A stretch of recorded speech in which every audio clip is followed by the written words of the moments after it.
video vamos a comentar, aunque sea brevemente, cuál es el significado simbólico de los paneles, o mejor dicho, de las pinturas que hizo el maestro Camilo Izaza en las paredes de la casa donde funcionaba una logia masónica en el barrio Prado Centro de la ciudad de Medellín. Él hizo una serie de murales en 5 de las habitaciones de la casa que se llama hoy en día Palacio Egipcio, donde funcionó a principios del siglo pasado, como ya dijimos, una de las logias masonas más importantes de la ciudad. Este pintor pues era masón, y los masones estudian muchísimas cosas, entre ellas el simbolismo.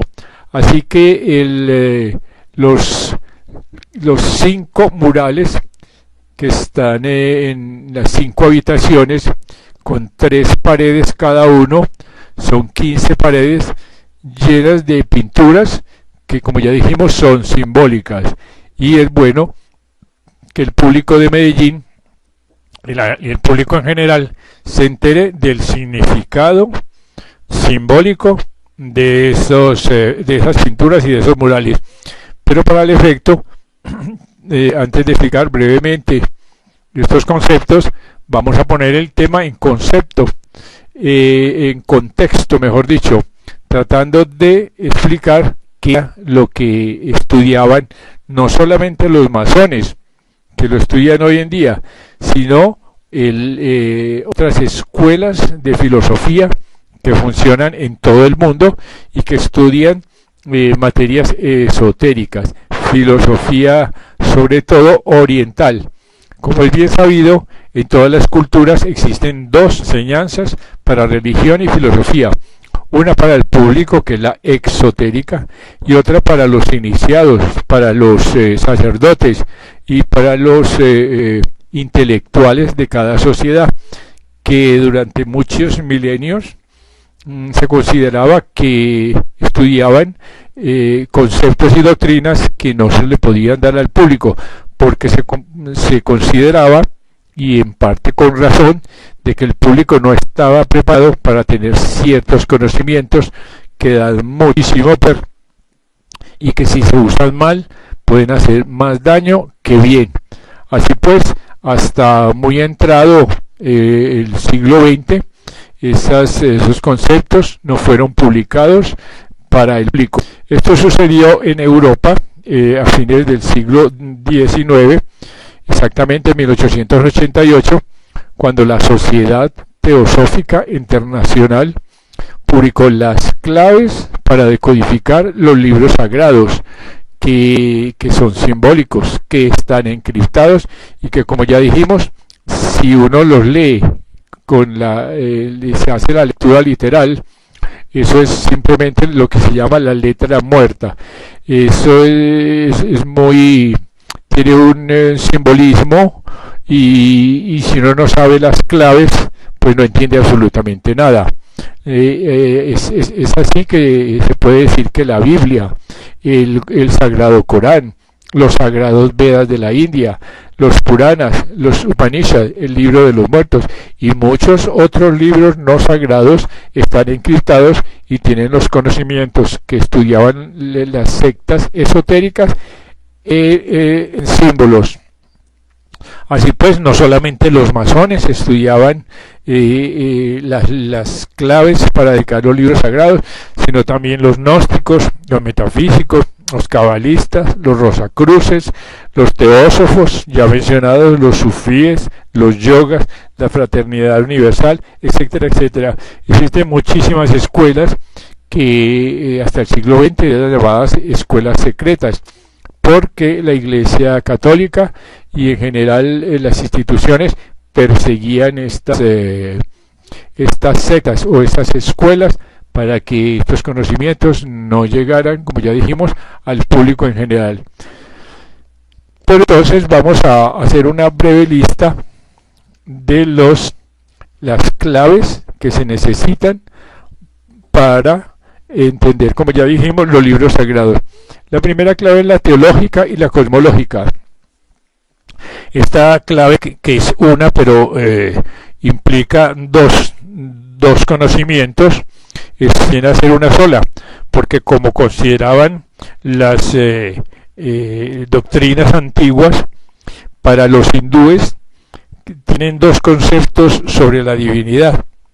Uno cuando está manifestado y otro cuando la deidad no se ha manifestado, cuando está de descanso, algo así como el pralaya del universo, porque todas las manifestaciones se dan en ciclos de manifestación y ciclos de descanso. Así pues, los hindúes consideran que cuando Dios no está manifestado es incognoscible. ¿Por qué? Porque es infinito y la mente finita no puede contener lo infinito. Lo puede intuir, pero no lo puede conocer.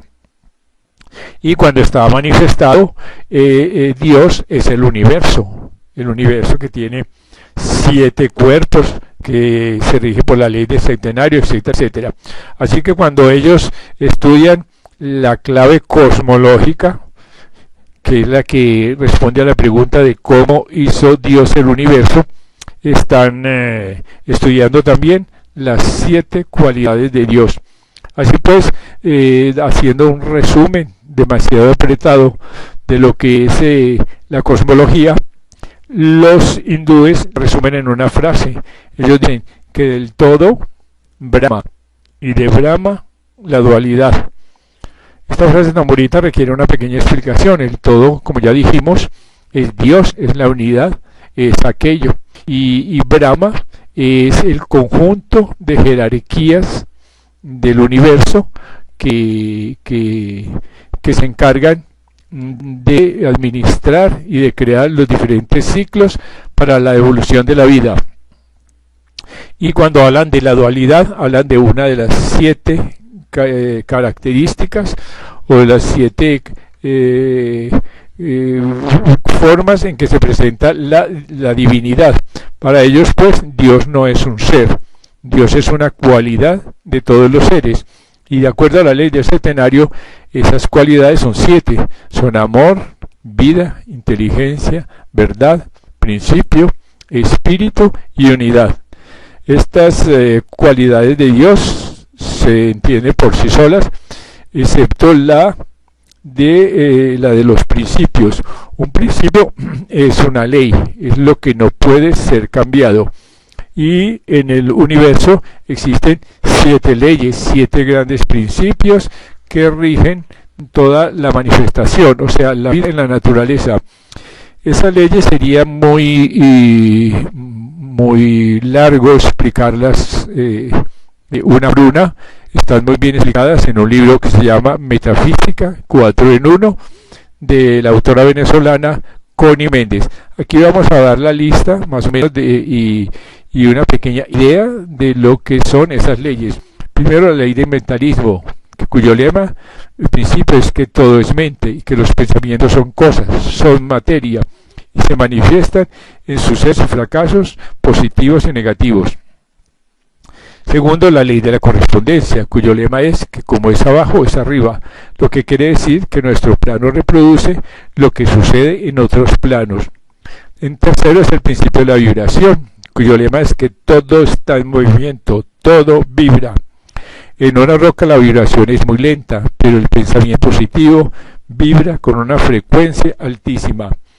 El cuarto principio es el principio de la polaridad, cuyo lema es que todo es dual. Todo tiene 2 polos, todo su par de opuestos. Así que lo semejante y lo antagónico son iguales, y de esta forma se explica el hecho de que los extremos se tocan. El quinto principio es la ley del ritmo. Esta ley nos explica que todo fluye y refluye, avanza y retrocede en ciclos sucesivos calculables matemáticamente. El sexto principio es la ley de causa y efecto. Según esta ley, nuestras acciones trazan nuestro destino, ya que determinan el fruto y los efectos de nuestras acciones. Y el séptimo principio es el principio de generación, el cual explica que todo tiene una base masculina y femenina, tanto en el plano físico como en el plano espiritual. Esta pues sería uno de los primeros conocimientos que estudian todas las escuelas de filosofía esotéricas. Pero hay mucho más de lo que ellos estudian. También está la clave antropológica. Esta clave nos explica las 7 grandes etapas evolutivas del proyecto humano. Estamos en la mitad exactamente del proyecto, o sea que llevamos 3 etapas y media. En la primera mitad del proyecto humano, el espíritu se materializa, o sea, la deidad desciende en la materia para crear la vida. Y cuando toca la materia, cuando toca fondo, como se dice, se devuelve, o sea, la materia comienza a espiritualizarse en ciclos que duran miles y millones de años cada uno. Luego vienen otro tipo de claves que se refieren a las jerarquías universales, o sea, las jerarquías y divisiones de seres angélicos más avanzados que nosotros, que son los que construyen la realidad material, la realidad emocional, la realidad espiritual, porque como es arriba es abajo, entonces hay una gran división de trabajos en el universo. El universo está lleno de seres de todo tipo, y así que ellos estudian pues la clave genealógica, que es la que diga qué tipo de seres construye qué tipo de funciones en la naturaleza. Esas genealogías están divididas según algunos colores, y cada color le da una especial función a cada tipo de criaturas o de ángeles. También estudian allí la clave crística. Esta clave nos da nos explica la función de Cristo como jefe de todas las jerarquías que tienen que ver con nuestra evolución en este planeta. Fuera de eso, estudian también la clave astrológica y la astronómica.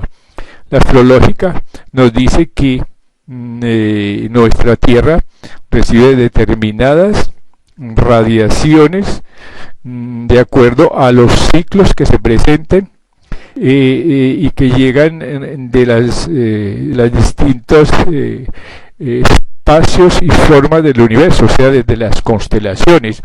En esta forma, cada elemento tiene 3 signos, y en cada signo el hombre se va desapegando o se va madurando, toma conciencia de la materia, toma conciencia de sus emociones, toma conciencia de su desarrollo intelectual, y en otros signos, que son los de fuego, toma conciencia de la ética, del bien y del mal.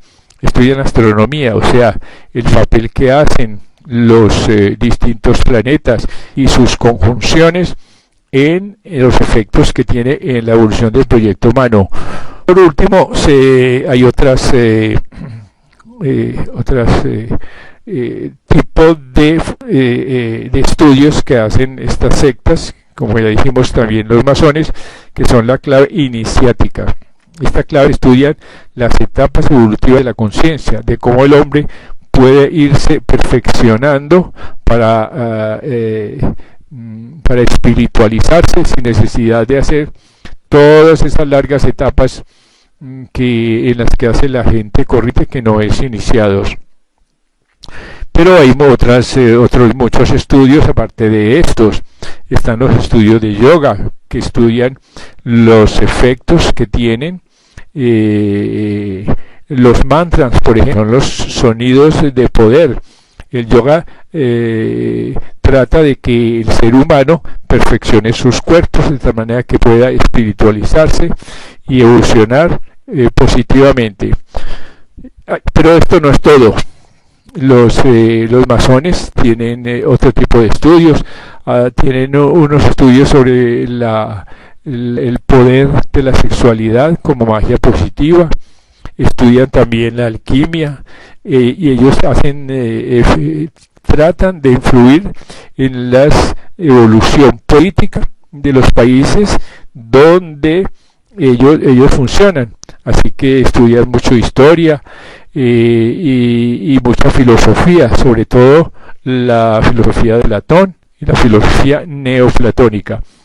Así pues que este es un leve boceto de los estudios que se hacen en las famosas escuelas esotéricas que, como ya dijimos, eran secretas, pero que después de la Segunda Guerra Mundial se considera que ya estos conocimientos se han dado al público y con la llegada del Internet ya todas estas escuelas abrieron sus puertas, publicaron todos sus conocimientos, inclusive el Vaticano ha dado un visto bueno a la mayoría de estos conocimientos, ya que se considera que la gente tiene una preparación intelectual y espiritual más abierta y ya pueden conocer estas doctrinas. Y ahora sí llegamos a lo que podría ser el significado simbólico de los murales que existen, como ya dijimos, en el Palacio Egipcio de Medellín y cuyas fotos vemos en el monitor. Entonces, primero que todo, vemos que la numerología aparece por todas partes. Como es bien sabido, el universo está estructurado en una forma matemática y se dice que Dios, cuando crea, geometriza. Así que tenemos formas geométricas por todas partes. Está la esfera, hay cuadrados, hay triángulos. Como es bien sabido, la esfera es símbolo de la unidad, y cuando estaba la esfera vacía es la deidad no manifestada. Cuando la esfera tiene un punto en el centro, simboliza la deidad manifestada. Esta deidad emite un rayo de luz que es septenario y crea 7 fuerzas, 7 leyes, 7 sonidos, etcétera, etcétera, y va creando la vida. Así que pues tenemos algunos frutos y algunos elementos en estos dibujos que están organizados de A3, hay cruces de A4, tenemos cruces de 5 brazos, de 6, 7, 8 brazos, etcétera, etcétera. Así pues, la simbología de la numerología está expresamente insinuado en los murales como ya dijimos, de Camilo y Sasa. A nivel de astrología, vemos la luna, vemos el sol, vemos a Júpiter, vemos el signo de Piscis, el de Capricornio y el signo de Tauro. Si las personas se fijan con cuidado, todos estos signos están expresamente insinuados en estos murales. También están los animales. Como es bien sabido, todos los que estudian simbología, los animales en todas las culturas antiguas significaban y simbolizaban algunas doctrinas religiosas y filosóficas. Así pues, tenemos el camello, el caballo, el búho, la serpiente, hay aves, hay palomas, hay gallos, hay peces, etcétera, etcétera. Sería muy largo explicar cada uno el significado de cada uno de estos animales, pero en otros videos que tenemos en esta cuenta están explicados uno por uno. También hay instrumentos musicales como la flauta, la ocarina, etcétera, etcétera. También hay herramientas. Es bien sabido que los masones simbolizan en las herramientas la construcción de un hombre nuevo. Así pues, que ellos en su proceso evolutivo y en su instrucción van construyendo un hombre nuevo y con él estudian las matemáticas, etcétera. Así que tenemos cuchillos, rastrillos, palustres, etcétera. También hay muchas letras. Hay una inscripción, que hay la letra A, está la letra X, que corresponde en un cuadrado, nos da la pirámide, etcétera, etcétera. Y fuera de estos grupos de símbolos, también tenemos la Virgen María, están los pastores de Belén, está el símbolo del Yin y el Yang, está la cruz ansata, hay espadas, está el huevo del universo, está el ojo de Ra, y hay muchos personajes, la mujer, por supuesto, que simboliza la madre naturaleza, que simboliza a Isis, que simboliza el mar, la noche, la luna, etcétera. y hay algunos caballeros que citan el proyecto humano, y hay algunas alusiones a la antropogénesis. En uno de ellos vemos un pozo dividido en cuatro esferas, y un caballero tiene un canasto con 5 frutas. Esto se refiere, por supuesto, a la cuarta etapa del proyecto humano, quinta subetapa.